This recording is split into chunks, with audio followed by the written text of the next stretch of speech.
Usai kasus KDRT yang dilakukan Rizky Bilar terhadap Lesti Kejora surut, kini suami sang biduan justru kembali bikin ulah. Belum lama ini, video Rizky Bilar yang tengah ditegur oleh tetangga komplek perumahan viral di sosial media. Adapun Rizky Bilar ditegur karena diduga mengendarai mobil dengan kecepatan di atas rata-rata.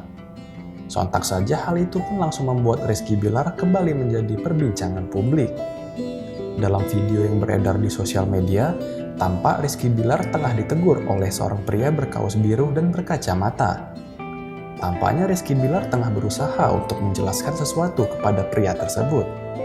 Rizky Bilar seolah tengah meminta maaf sambil menyatukan kedua telapak tangannya seperti sedang memohon.